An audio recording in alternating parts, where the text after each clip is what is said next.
ॐ सहना भवतु सहनौ भुनक्तु सह वीर्यं करवावहै तेजस्विनावधीतमस्तु मा विद्विषावहै ॐ शान्तिः शान्तिः शान्तिः पठामि संस्कृतं नित्यं वदामि संस्कृतं सदा ध्यायामि संस्कृतं सम्यक् वन्दे संस्कृतमातरं वाक्यकारं वररुचिं भाष्यकारं पतञ्जलिं पाणिनिं सूत्रकारं च प्रणतोऽस्मि मुनित्रयम्.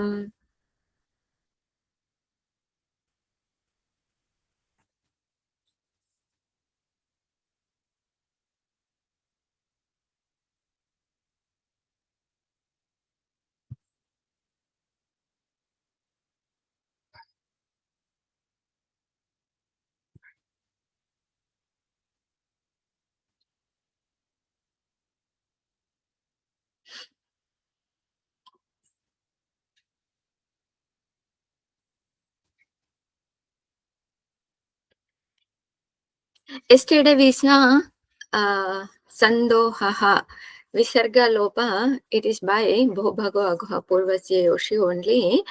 That we'll see later. How it is that sutra, by that sutra. We are seeing this Lot Lakara. Lot Lakara Ajna Artha means injunction vidhi or ordering something like that. Bhu dhatu Lot Lakara bhavatu bhavatam bhavantu. Bhava bhavatam bhavata bhavani bhavavaha bhavava bhavama. With this we have to decline khad.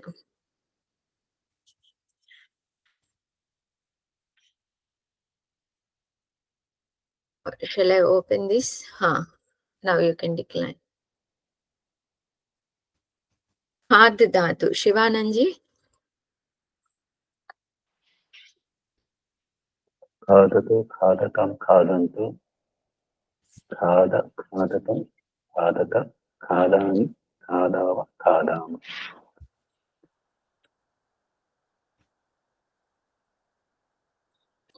Prathama Purusha is what?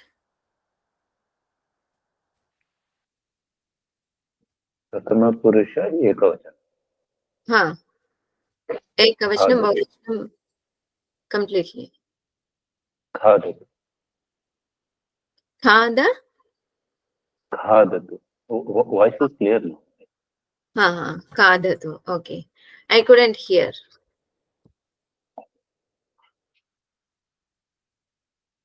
Okay. Next dhatu. Dhav dhatu. Aparna ji?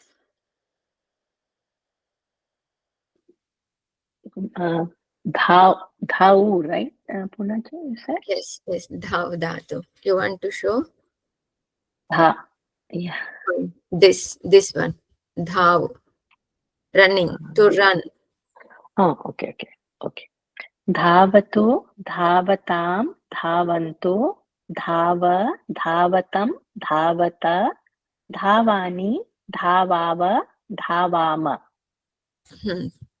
Next, Krid dhatu. Vijayaji? क्रीडतु क्रीडतां क्रीडन्तु क्रीड क्रीडतं क्रीडत क्रीडानि क्रीडाव क्रीडाम. Next, Chal dhatu. Shirishaji? Chalatu, chalatam, chalantu, chala, chalatam, chalata, chalani, chalava, chalama. Anusha? Adhishi.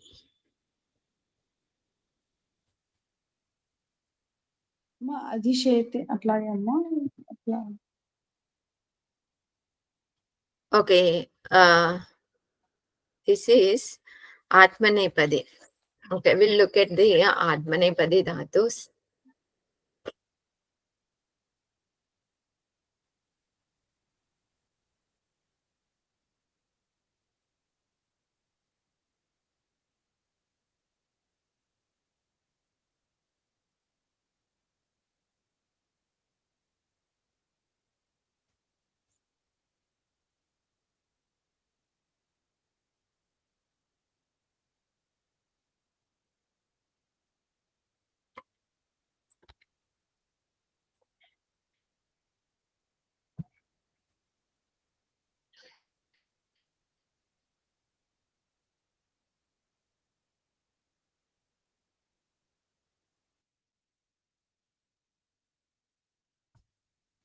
Hmm. This is the she dhatu. Now we have to decline adhishi lot lakara as per she dhatu. అధిచేతామమ్మ అలాగమ్మా. Hmm. అధిచేతాం, అధిశయతాం, శేరతాం, అధిశేష, What is the dvivachanam? శయాతాం, శయతాం, Hmm. అధిశేషవ, అధిశయాథాం, అధిశేద్వం, అధిశేయై, అధిశయావహై, అధిశయామహై. What is the madhyama purusha ekavachanam? అధిశయాథాం, Ekavachanam. అధిశేష్వ, Adhisheshva, not sheshva, adhisheshva. శేష్వ, అధిశేష్వ. Huh. Since this is adadigana, in adadigana dhatus, each dhatu will decline differently. It may not be same. If we look at this asdhatu lot lakara will be different. Some dhatus may be similar, some dhatus may not be similar in adadigana. So we have to memorize as it is. Next, adhistha. Adhistha. Adhistha we can do like bhavatu only. Avantika ji.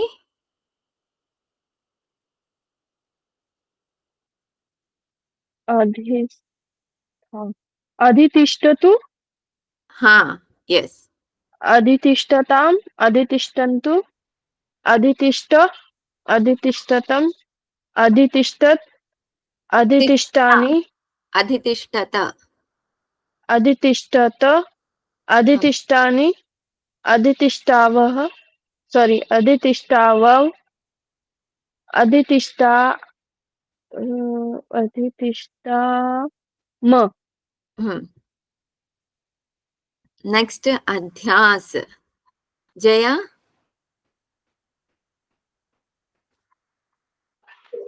అమ్మ హరి అమ్మ అమ్మ అధ్యాస్ ఎలా చెప్పాలమ్మా?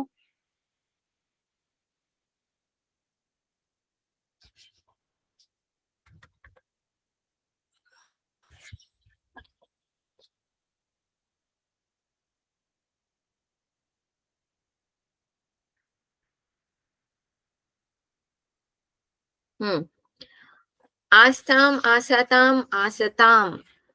Are there na? Like this, you can add adhi. Adhi plus astam. What happens? Adhi plus astam? అధ్యాస్తాం, Adhyastam. అధ్యాస్తాం, అధ్యాసతాం, Adhyasatam. అధ్యాసాతాం,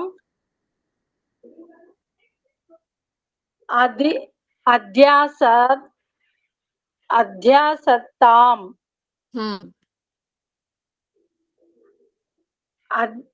అధ్యాసస్వ, Not adhyasasva, adhyasva.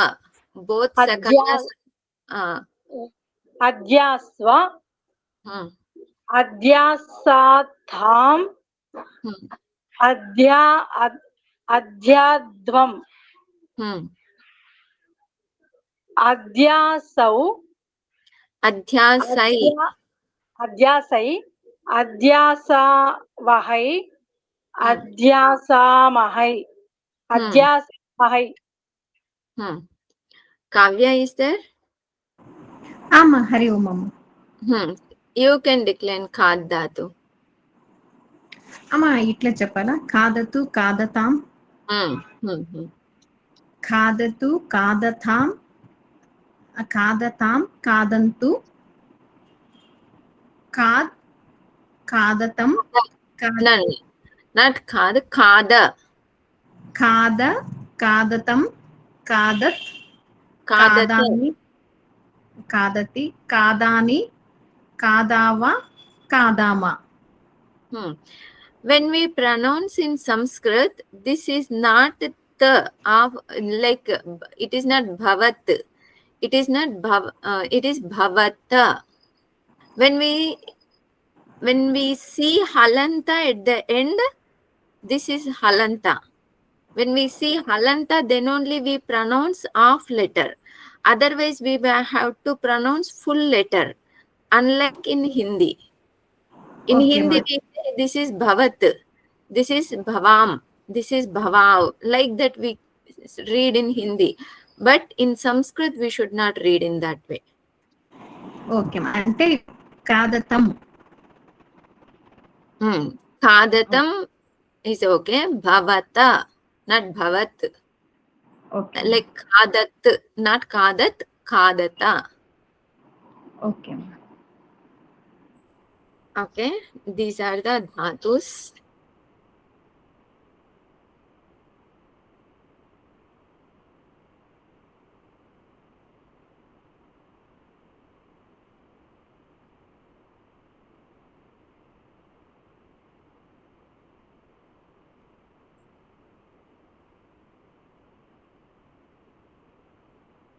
There are some niyamas. We saw this ubhayataha, sarvataha, but some more words are there. We'll see. Ubhayataha, sarvataha, dhik, upari, upari, adho, adha, adaha, adaha, adhi, adhi. If when all these words comes, then that pada will be in dvitiya. Like example, gramam ubhayataha. Ubhayataha, both sides of the village. In English, we say both sides of the village. Which vibhakti? Tritiya vibhakti. Yeah. Dvitiya in both sides of the village. Is it Dvitiya? How it is Dvitiya in English? What I meant was Ubhayataha, Sarvataha, Dhik, they are used in Dvitiya Prayoga. That's what I meant. Okay. Now my question is, in English when we use this sentence, both sides of the village. So both sides of the village, when we say, it is in which vibhakti of the village? Sixth one, the Shashti. Shashti vibhakti. I have been telling you that when we use common words or in English or in Telugu, we use this kind of Shashti and all. But in Sanskrit, it will be in other vibhakti. Like here. In Sanskrit, gramam ubhayataha, we should use in dvitiya vibhakti when such kind of words are there. By this niyama, ubhayataha, sarvataha, dhik, upari, when all these words are there, then we have to use this in dvitiya. But in English, it will be in shashti.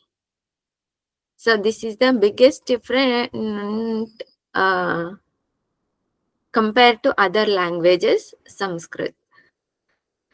Many times you will find while Swamiji explaining, if you observe these things, then you will find their Shashti will be there and explanation will be in Dvitiya. Sometimes Dvitiya will be there and explanation will be in Shashti, like that.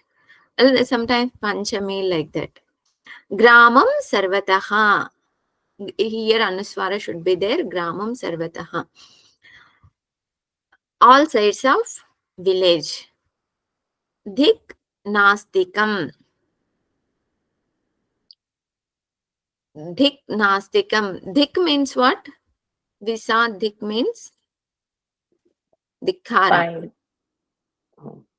Dikhara means elimination. Eliminate the nastikas.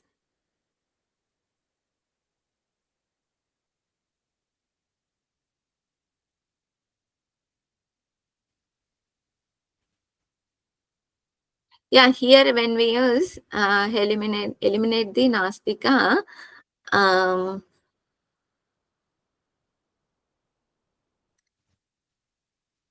it will be in Dvitiya only. I think in Telugu we use in Dvitiya only. If we translate this into Telugu, it will be in Dvitiya only. I don't know. In English, which vibhakti? Eliminate the nastikas?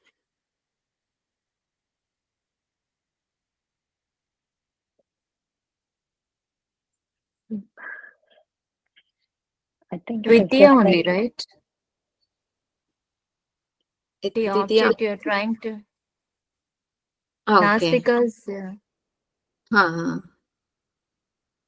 Yeah, Dvitiya only.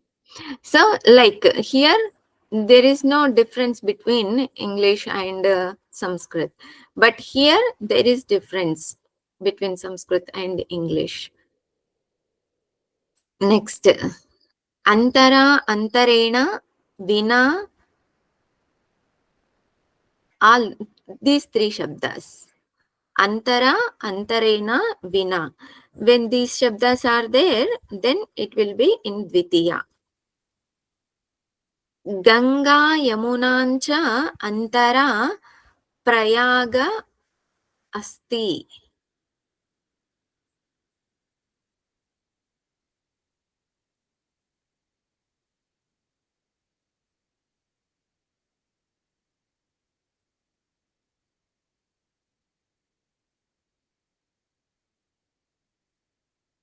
Gangam, Yamunancha. Not Ganga. Here Anuswara should be there. Gangam, Yamunancha, Antara, Prayagaha Asti. Prayagaha should be in Prathama only. This Gangam, Yamunam should be in Dvitiya. Because Antara belongs to Ganga and Yamuna. That's why this Ganga and Yamuna should be in Dvitiya. Ganga, Gangam, Yamunancha.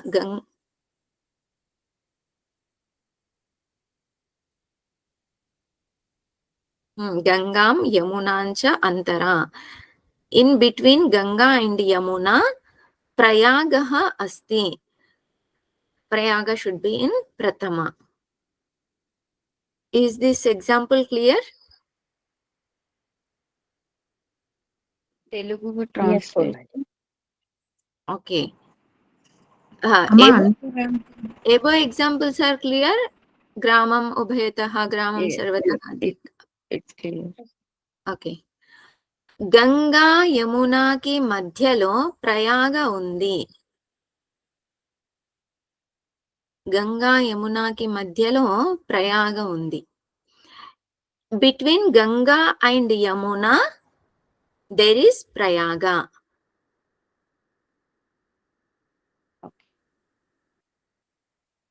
Anybody has any doubt?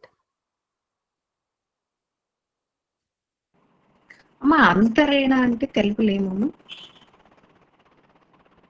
అంతరేనా అంటే without అమ్మా?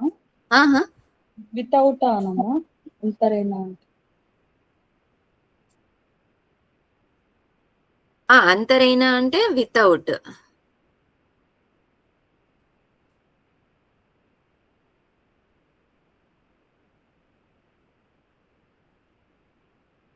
हेतुवंतरेण. This shabda came? బృహదారణ్యం.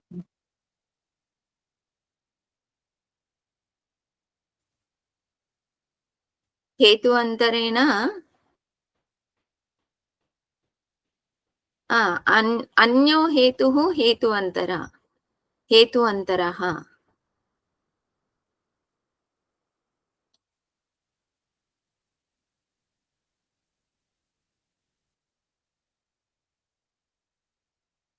Here antarena means vina only, without. But there I don't remember whether antarena is there or antara is there. What is there? If you can look at, then you can look at quickly. Hetu antarena or he.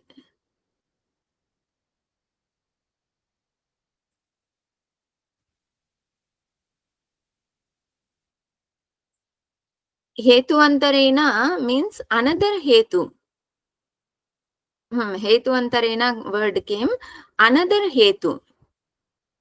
It is not without, there. Based on context, meanings can change. So hetu antarena means another hetu. Jnanam antarena na sukham. Okay, here example is there.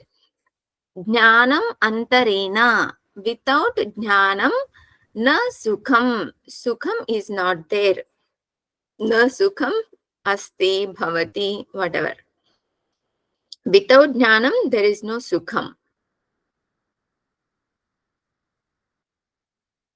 This is where what we have to do is,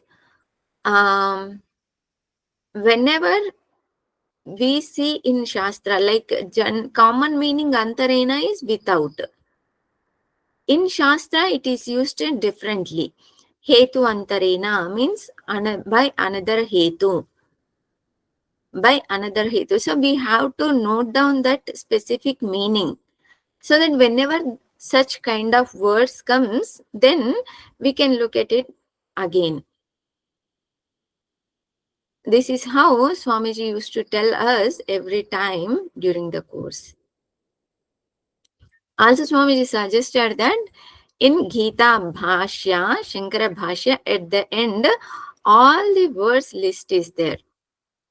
So whenever you have any doubt, you don't know any word, then you have to look at, if that word is in Gita, if you have, okay, this word is in Gita, then you can look at it in Gita and you can go to Shloka, Bhashya, what is given by Bhashyakara, meaning there.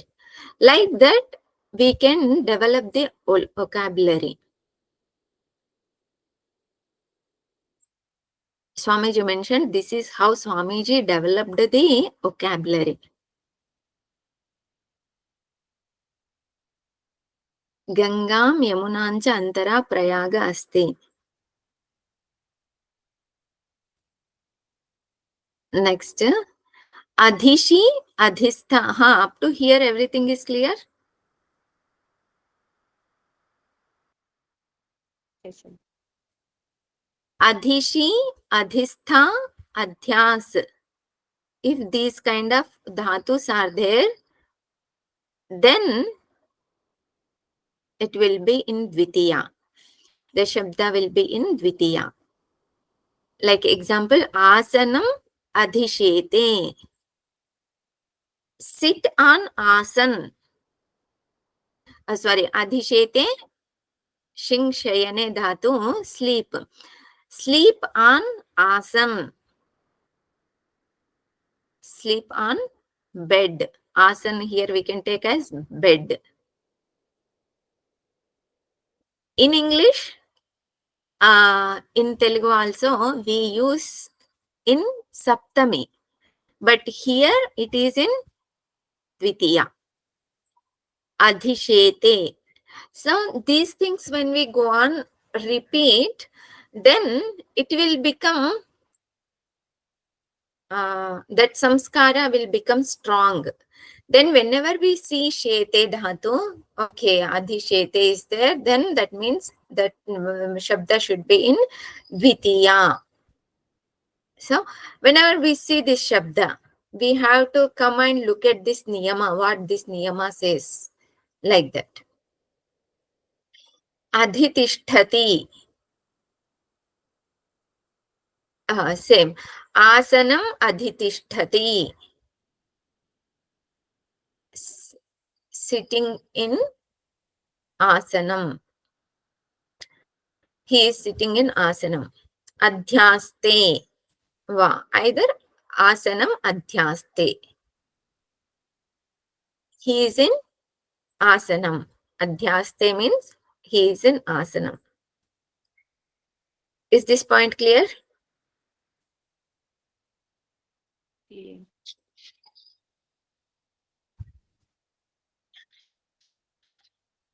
कालाध्वनोरत्यंत संयोगे samaya and sthana and distance. Time, place, distance.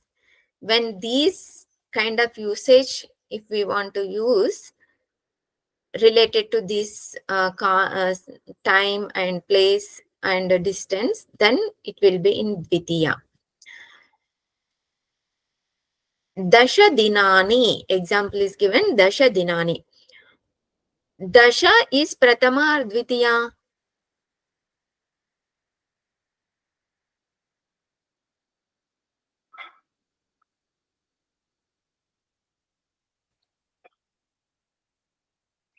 Prathama.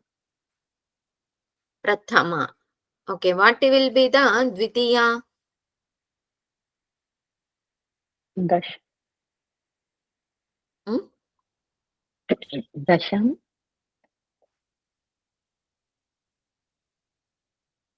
Is it akara pullinga shabda? So then No, dasha. no. It is not akaranta pullinga. It is dashan shabda.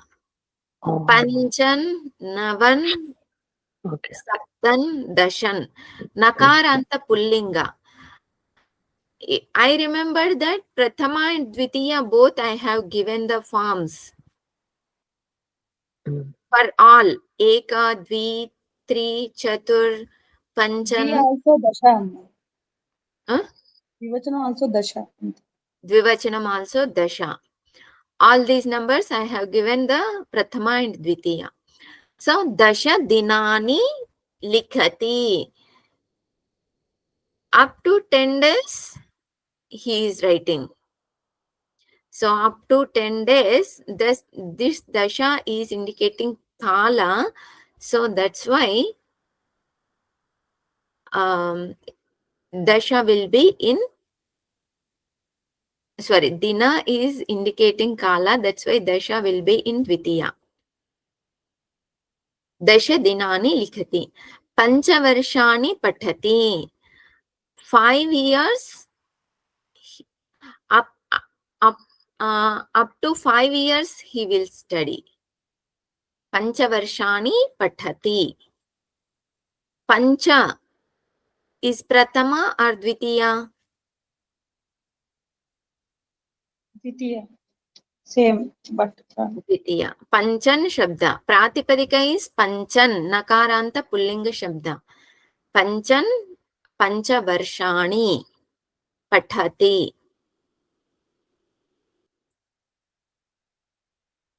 Up to 5 years he will study. Varshani. So this is also, Varsha means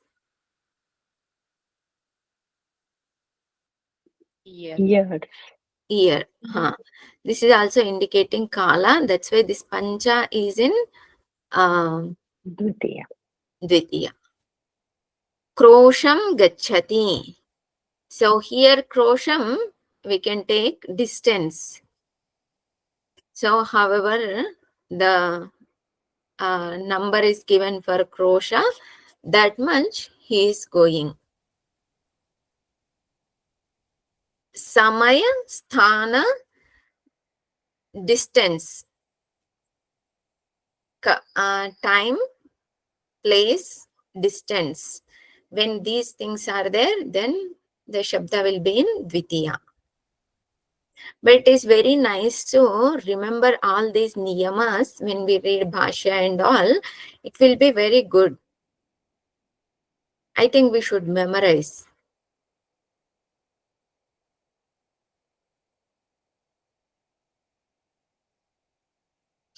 Okay, we came I think this 6th chapter is taking too long. Udaharanavakyas.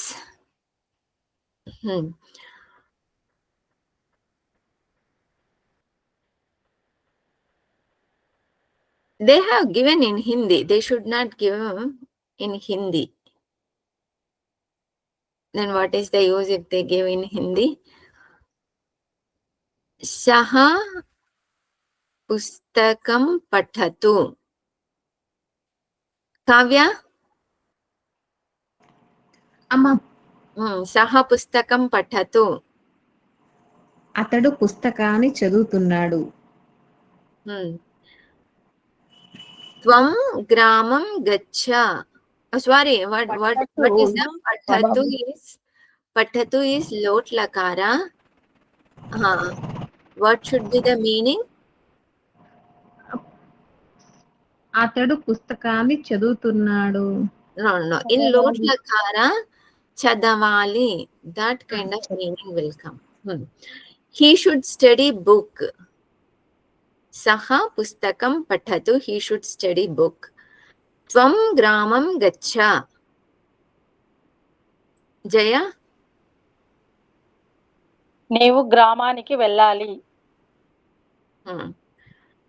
Aham bhojanam khadani. Shivananji? I should eat food. Asanam adhitishtati adhyasteva.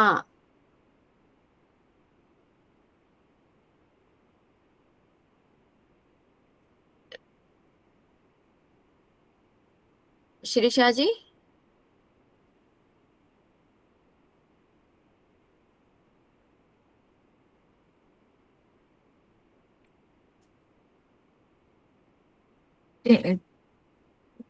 Sitting on the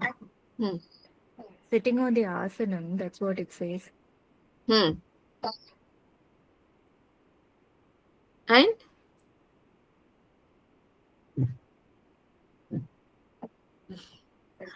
See, asanam adhitishtati, up to this, he is sitting on asan. Va means R. O-R-R. R, be on asan. So this is lat lakara only. He shifted from lot lo lat lakara. Then gruham adhishete. Avantika ji?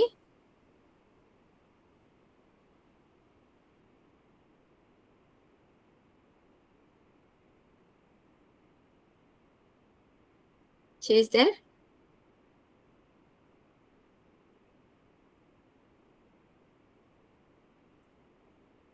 Okay, Vijaya ji? గృహంలో నిద్రిస్తున్నాడు.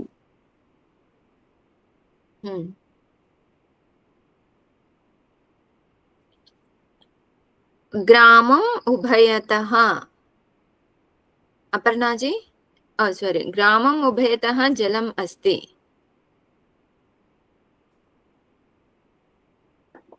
So should I speak about it in English, Purna? Yes. In English. Okay. Gramam ubhayataha jalam asti. The two, both sides of the village has water, a water body or a pond or a lake. Or water is there. Just water. Vidyalayam sarvataha pushpani santi. Anusha? విద్యాలయానికి 4 వైపులా పుష్పాలు ఉన్నాయి. అంటే అంతటా పుష్పాలు ఉన్నాయి. అన్ని వైపులా. అన్ని వైపులా. Vidyalayam sarvataha pushpani santi. All sides of school flowers are there. Dik durjanam. One doubt. గ్రామం ఉభయతః జలం అస్తి. రెండు వైపుల నీరు ఉన్నాయి కదా, అక్కడ అస్థి తీసుకున్నారు. ఇక్కడ విద్యాలయం సర్వతః పుష్పాని అస్తి. అంటే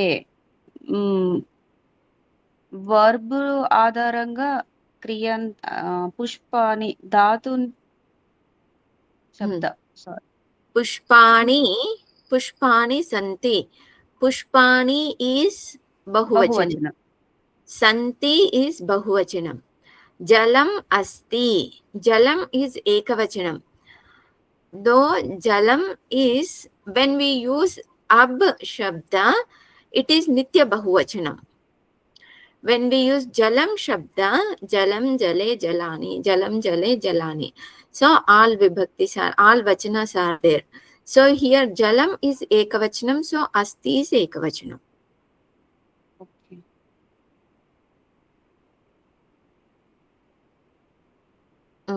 Dik durjanam. Jaya? దుర్జనుడికి ధిక్కారము.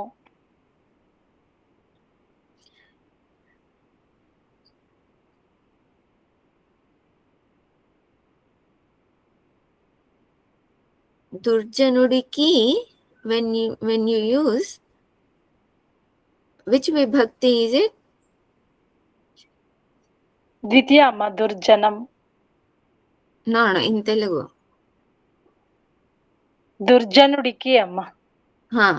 Means which vibhakti durjanudiki means?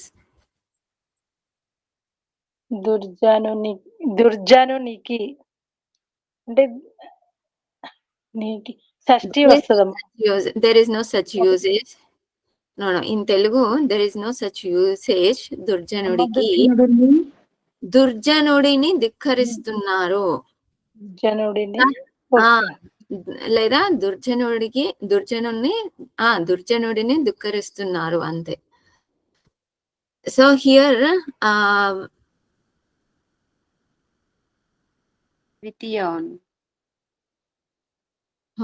ధిక్కరించాలి అమ్మ, ధిక్కరిస్తున్నారు.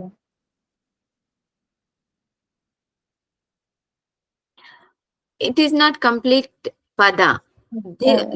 Durjanam is not a complete pada. There is no kriya pada in here, in this vakya. So we cannot say ధిక్కరిస్తున్నారు, ధిక్కరించాలి, lat lakara we should use or lot lakara we should use. We are not sure. But this is not the complete vakya at all. Okay. Eliminate the durjanas. Eliminate the, in English, eliminate the durjanas. So eliminate using latkara. It is like this, Purnaki. Thik durjanam. In English, you say like fie on, bad people. Like fie, that kind of a word, right? Thik. Like Fie? F-I-E. Yeah, like fie on you. Okay. Fie, bad people. Yeah. Okay. Bad, fie, like Okay. Not to be taken. In the sense, more like ignore and just ignore. Yes, ignore is comfortable word. Ignore bad people. Durjanam.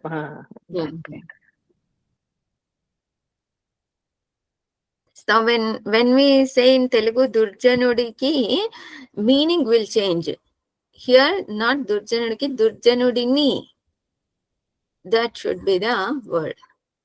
Lokam upari adaha adhyati ishwaraha asti.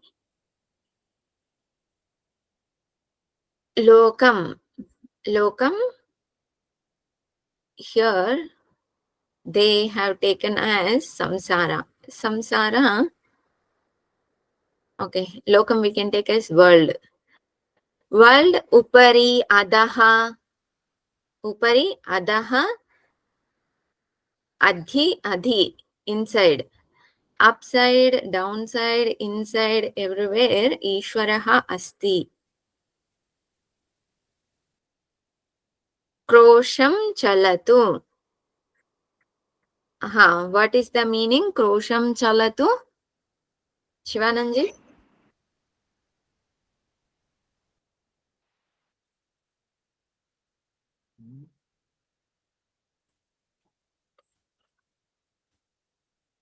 Rosh, don't remember.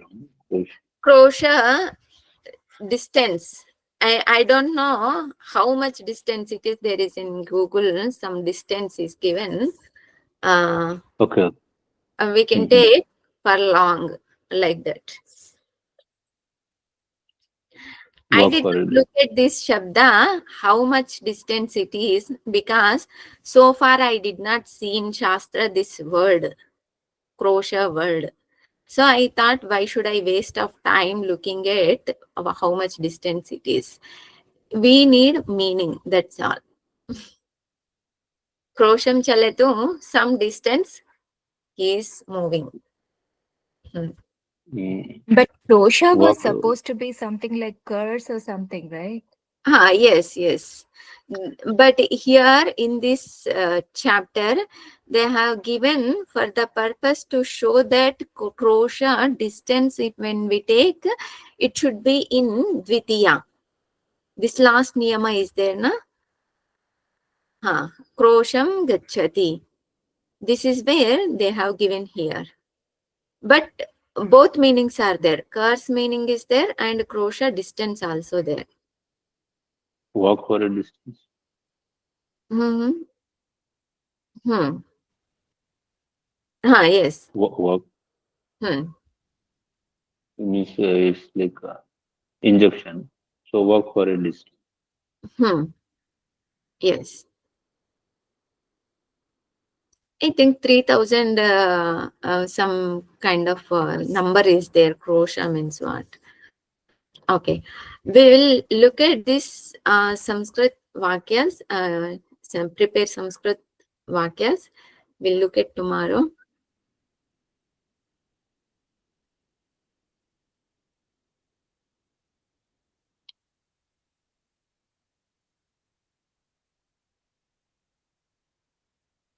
I should explain that Bho Bhagavaga Apurvasya Yoshi, right?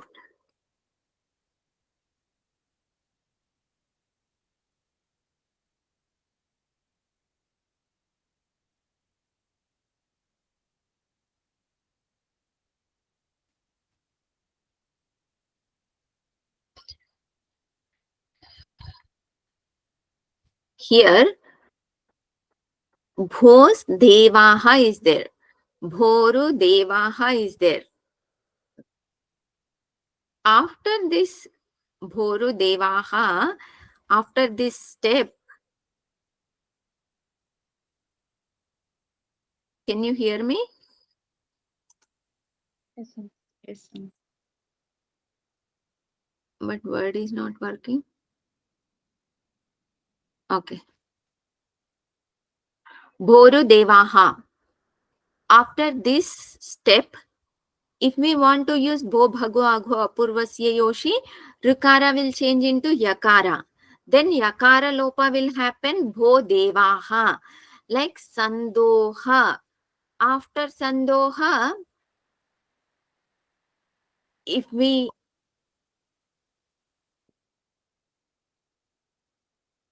request edit access. Okay, I opened this from another account.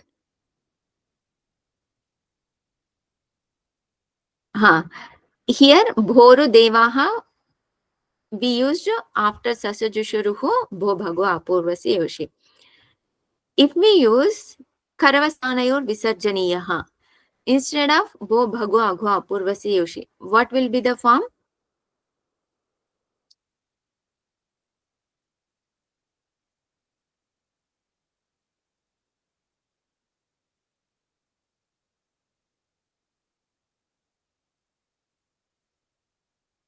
The Visarga will be there.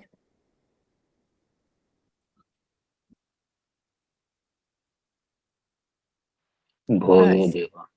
So Purnaji, log in with your ID on the top, right? Click on that icon and change to your ID. You should be able to. Yeah. Okay.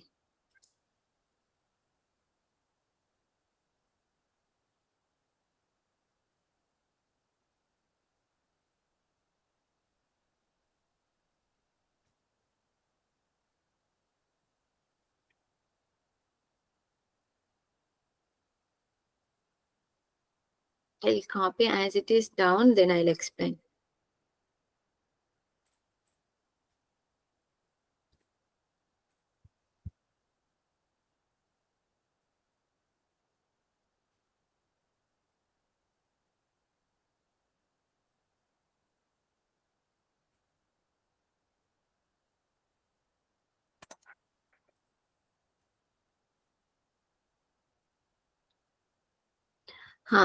Bhos Devaha. What will happen here? If we use Kharavasanayor Visarjaniyaha, Boho Devaha.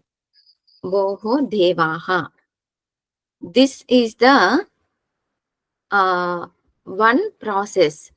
If we want to use Kharavasanayor Visarjaniyaha, then it will become Boho Devaha. If we use Bo Bhago Ago Apurvasya Yoshit, then Yakara will come. That Yakara will get Lopa. In yesterday's Sandoha. Sandoha, after that, what is the word?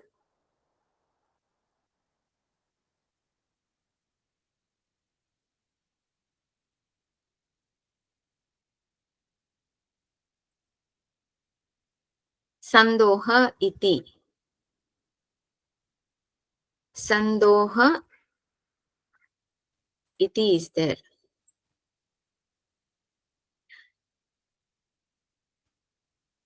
Actually here, like Bhos Devaha, here also Sandoha, Rukara will be there. Sakara will be there. Sakara will change into Rukara.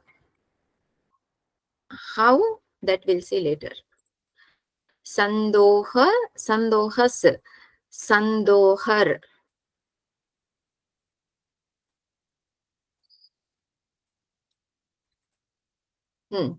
Here now, if we want to make it Visarga, then Karavasanayor Visarjaniyaha Sandohaha iti.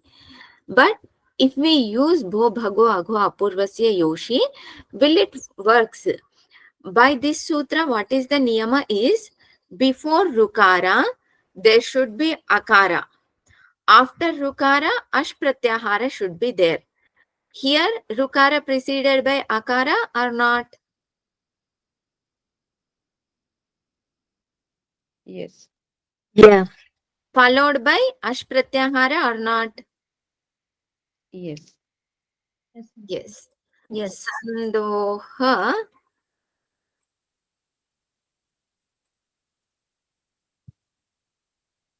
Yeah. Rukara will change into Yakara. Then Hali Sarvesham, the next sutra, will apply here. Bho Bhago Agho Apurvasya Yasya Lopaha Syad Hali.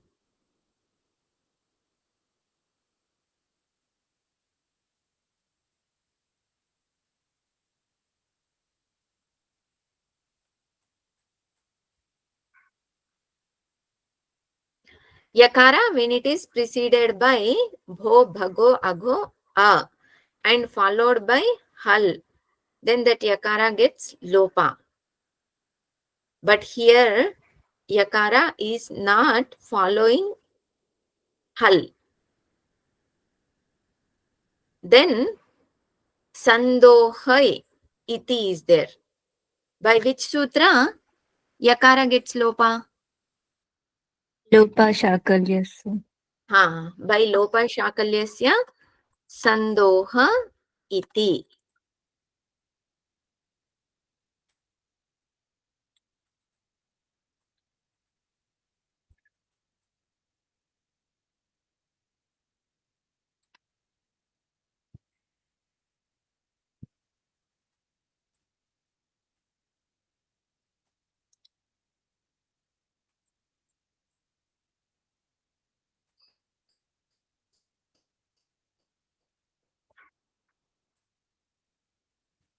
This is Sasajusha Rupa.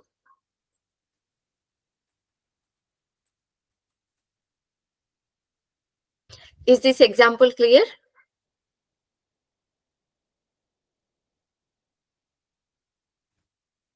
Raji.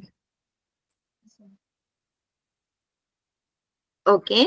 If anybody has any doubt, then I'll explain.